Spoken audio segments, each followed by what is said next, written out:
வணக்கம். முரளி பெருமாள் என்கிற முரளிக்கண்ணன். எல்லாம் நல்லா இருக்கீங்களா? நல்லா இருக்கேன். சமீபத்தில் சட்டசபையில் முதல்வர் ஐயா அவர்கள் காவல்துறை உயரதிகாரிகளை வச்சு ஒரு கூட்டம் நடத்தி தமிழ்நாடு அமைதி பூங்காவாக இருக்கான்னு பாருங்கள், அமைதி பூங்காவை இப்படியே கொண்டு போகணும் அப்படின்னு ஒரு கூட்டம் நடத்துனீங்க. திமுக ஆட்சி, அதிமுக ஆட்சி, எல்லா ஆட்சியும் சொல்கிறதான் தமிழ்நாடு அமைதி பூங்கான்னு. ஒரு வகையில் வடக்க இருக்கிற இந்தியாவை கம்பேர் பண்ணுறப்ப நம்ம தென்னிந்தியா, அதுவும் குறிப்பாக நம்ம தமிழ்நாடு என்றைக்குமே அமைதி பூங்கா தான். அதில் மாற்றம் இல்லை.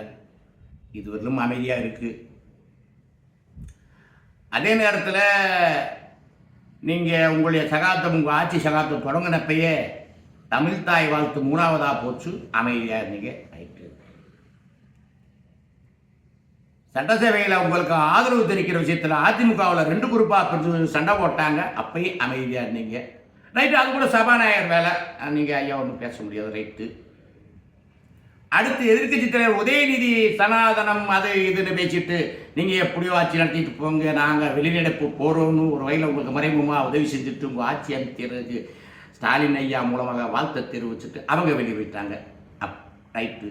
அதுக்கும் கூட நீங்கள் வீட்டில் போய் ஏதோ ஹோம்ஒர்க் பண்ணி பதில் சொன்ன மாதிரி தெரிஞ்சிச்சு ஞாபகம். அடுத்து மறுநாள்லேருந்தே ஆலோசனாவோட பேட்டி தான் முதல்வர் மாதிரி பயங்கரமாக இருக்குது. தினம் அவர் தான் ஆக்டிங் முதல்வர் மாதிரி இருக்கார். உங்கள் டிவிக்கு எம்எல்ஏக்கள், அமைச்சர்கள் அலப்பறைகள் ஓவராக இருக்குது. பிறகு இந்த தொழில்துறை மந்திரி அந்த அம்மாவோட அலப்பறையும் எல்லாம் பார்த்துருப்பீங்க, கேட்டிருப்பீங்க. எல்லா இதுலேயும் வந்துருச்சு, மீம்ஸில் ரீல்ஸில் எல்லாம் வந்துருச்சு. உங்களை இட்டுக்குன்னு போவாரே, அவரும் கூட அப்பப்போ பேட்டி கொடுக்குறாரு, நீங்கள் அமைதியாகவே இருக்கிறீங்க. பத்திரிகையாளர்கள் ஏதாவது கேள்வி கேட்டாலும் அப்பயே அமைதியாகவே போயிடுறீங்க. ரைட்டு. இங்கே குற்றங்கள் ரேட்டு கிர்ன்னு தங்க மேலே பெட்ரோல் மேலே மாதிரி செர்ன்னு ஏறிட்டு இருக்கு, இன்னும் அமைதியாக இருக்கிறீங்க.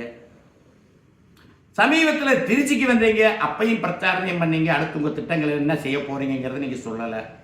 அது ஒரு பிரச்சாரமாக தான் எல்லா எதிர்கட்சியில் நாட்டு மக்களும் பார்க்குறாங்க. ரைட்டு. பத்திரிகைக்காரங்களுக்கு பேட்டி கொடுக்கறது இல்லை. சென்னைக்கு போனப்ப அமித்ஷா காங்கிரஸ்காரங்க யாரும் உங்களை கண்டுக்கல, அதுக்கு அமைதியாக ஒன்றும் இருந்துட்டீங்க. எல்லாம் ரைட்டு. பிறகு நாட்டு மக்கள் பத்திரிகையாளர்கள் திருவர் கேள்வி எழுப்புறாங்க, எந்த பதிலும் ஐயா கிட்டேருந்து வர்றதில்லை.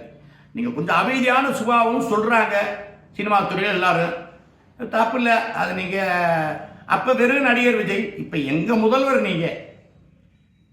தமிழ்நாட்டு மக்கள் அனைவரையும் வழிநடத்தி கொண்டு செல்லக்கூடிய ஒரு தலைவர். அதிமுக ஓட்டு போட்டவங்க, திமுக ஓட்டு போட்டவங்க, எல்லா கட்சிக்கும் ஓட்டு போட்டவங்க, உங்கள் கட்சிக்கும் ஓட்டு போட்டவங்க, எல்லாத்தையும் வழிநடத்தி செல்லக்கூடிய ஒரு மகா பொறுப்பில் இருக்க மாநிலத்தின் முதல்வர் நீங்கள். படத்தில் எப்படியெல்லாம் ஆக்ஷன் பண்ணிங்க, அதை பார்த்து தானே சனங்கள்லாம் ஓட்டு போட்டாங்க, அன்பா நம்பி சுக தம்பி தங்கச்சிகள். அதனால் இப்போ டைரக்டர்லாம் இருக்க மாட்டாருங்க ஐயா. அவர் டேக் 1, டேக் 2, டேக் 3 ஆக்ஷன்லாம் சொல்ல மாட்டாருங்க ஐயா. இங்கே ஆக்ஷன் சொல்கிறதெல்லாம் வேணும் இல்லைங்கய்யா. நாட்டில் இருக்கிற ஒவ்வொரு விஷயத்துக்கும் ஒரு ரியாக்ஷன் தான் ஐயா வேணும். இங்கே டைரக்டர் கிடையாதுங்க ஐயா. நீங்கள் தான் உங்களுக்கு டைரக்டர். ஏன் நாட்டுக்கே நீங்கள் ஐயா டைரக்டர். அப்புறம் இன்னொரு விஷயம் ஐயா, இப்போ கேரவன்லாம் கிடையாதுங்கய்யா. கேரவன் வாங்கணும் வாங்கிக்கலாம், அதை கஜானாவிலேயே காசு காலிட்டீங்க. அதனால் சிரமத்தை என்ன சிலிண்டர் கொடுக்கணும், 2500 கொடுக்கணும், படிப்பு உதவிக்கு மக்களுக்கு கொடுக்கணும், எல்லா பிறகு திமுக ஆட்சியில் கொடுத்த இலவச திட்டத்தையும் தொடரணும். அதெல்லாம் சிரமம் தான் ஐயா. அதை இல்லைன்னு யாரும் சொல்லலாம், மறுக்கலை. ரைட்டு.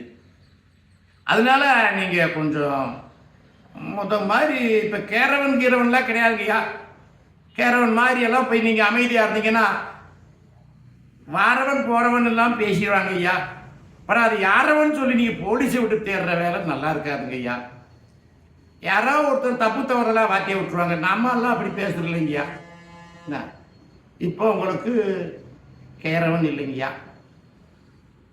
நீங்களாம் ஆசைப்பட்டு சீட்டுங்கய்யா, உங்கள் திறமையை காட்டுங்க ஐயா. வணக்கம் ஐயா.